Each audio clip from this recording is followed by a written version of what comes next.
Hey, I'm Sven Masterson, one of the co-founders and mentors in the Mentoring Men community, and I show men how to transform their painful, broken, dying, and disconnected relationships into deeply connected, thriving, intimate, and passionate relationships. And in this video, I want to talk to, or continue to talk to, men who are trying to figure out if their wife or partner is having an emotional or potentially emotional and physical affair with someone else. Now, this is part 3 in a series of videos. If you haven't watched those, I would recommend that you stop here, go watch part 1 and part 2 for a little bit of context and catch up with the things I have said so far.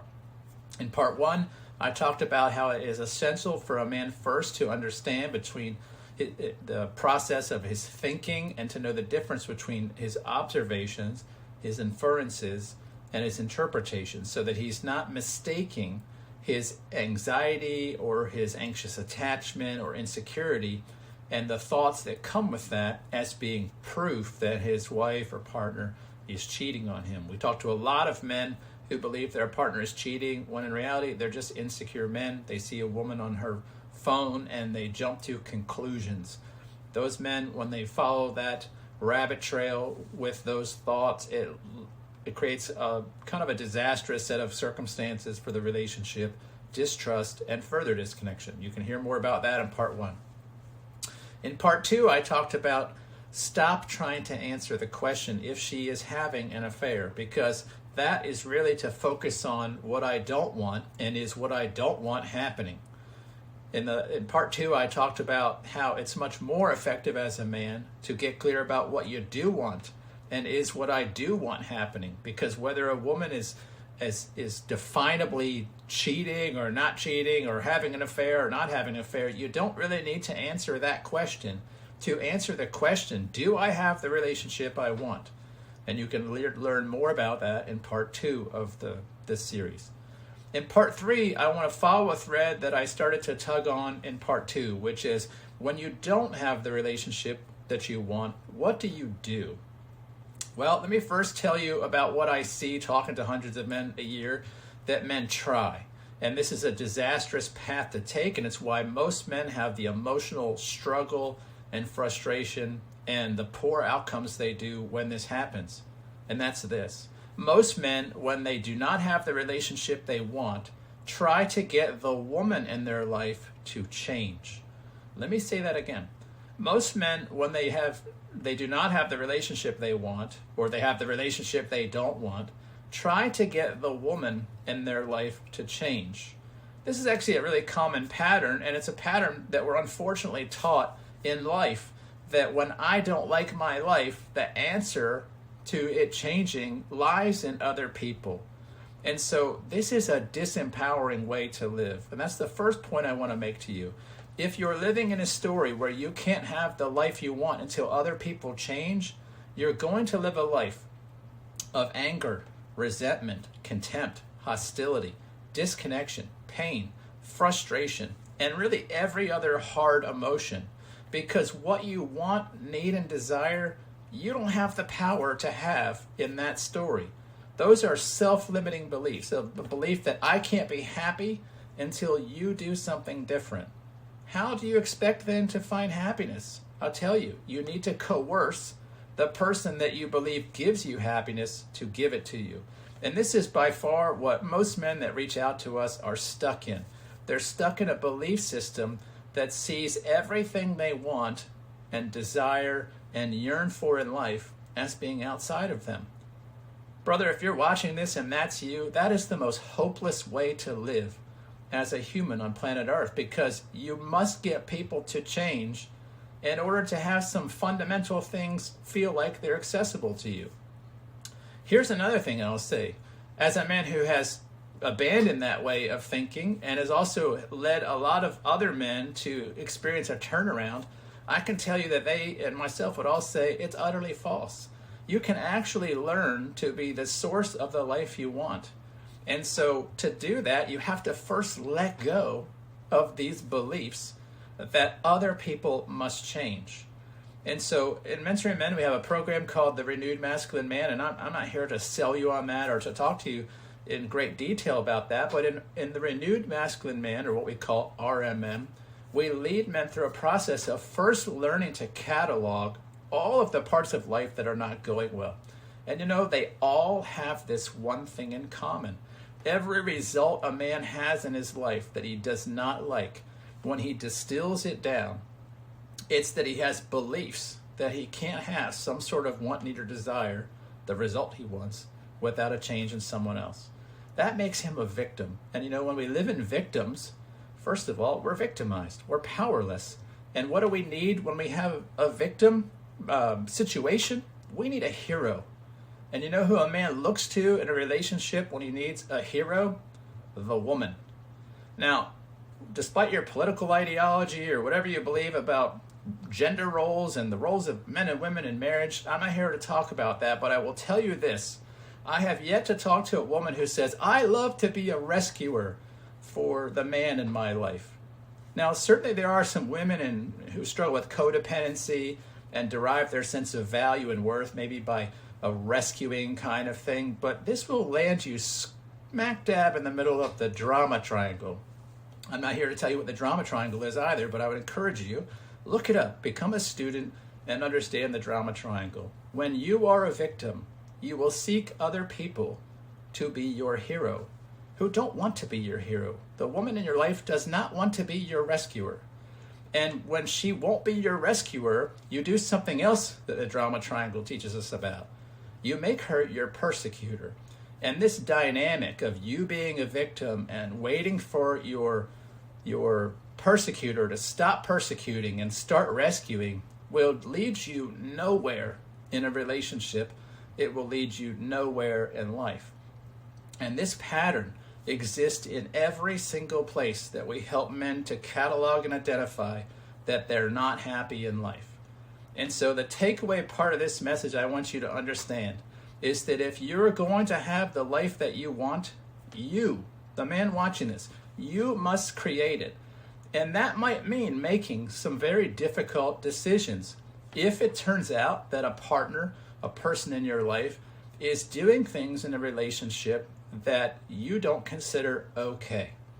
So I want to encourage you, if your partner is sitting there cheating or giving energy to another man and you're not happy with it, if you're sitting there waiting for that to change, you're living in powerlessness.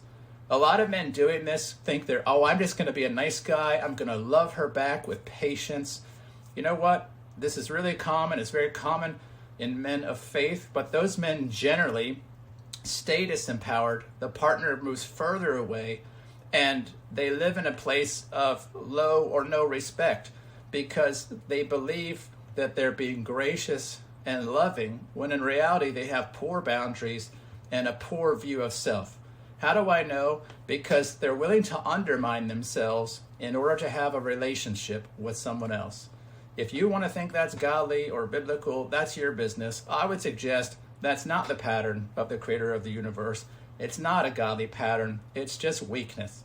Now, I'm not here to shame you or make you feel bad, just to tell you that if you sit there waiting for a cheating partner to stop and you're just going to love bomb her or try to woo her by being nice, you're probably not going to be successful. When in reality, oftentimes men doing that are masking their sheer fear and terror of actually doing the hard thing, which is to move in the direction of your value systems, to stay consistent to your own integrity, your wants and desires, and say, you know what? I'm worthy of being with a person who's not cheating on me, and I will not settle for anything other than that. Now, ironically, and remember, I've talked to lots of guys who've been through this. When a man lives like that, his partner generally does not cheat on him. And if she is, she moves away from that because that man is living respectfully. And he's living in a way that is clear. It's principled. It's value-driven. He's not playing small. And he values and respects himself enough not to be in a relationship with someone who's in a relationship with someone else.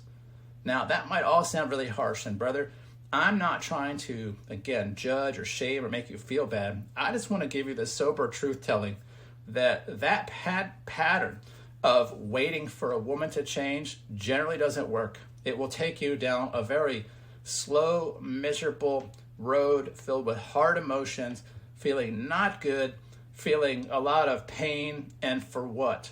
To see your wife or partner give herself to another man? Does that feel like a good outcome? I would suggest no. Now, it's also disempowering because you're waiting for her to be the agent of change, to have the life that you want. And I've never seen a woman who says, yeah, I'm going to just change so you can have what you want. That's not a path to living a great life. It's not an empowered path. It's a painful path. And so I want you to give these things some thought. I want you to think about the areas where you are not experiencing a great life, and I want you to stop waiting for other people to fix that. Now, a few moments ago, I talked to you about the drama triangle and what it's like to live there as a victim, and how when you're a victim, everybody in your life is either a villain or a potential rescuer. That's a path of misery.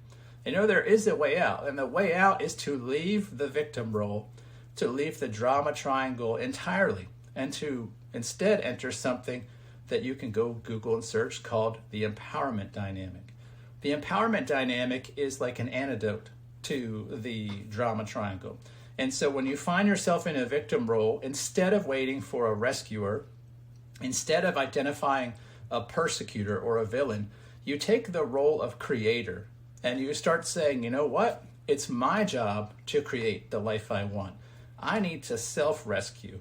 That means that you move from the hero role to the hero role from the victim role. You don't wait for a hero, you become your own hero. That is the path of empowerment.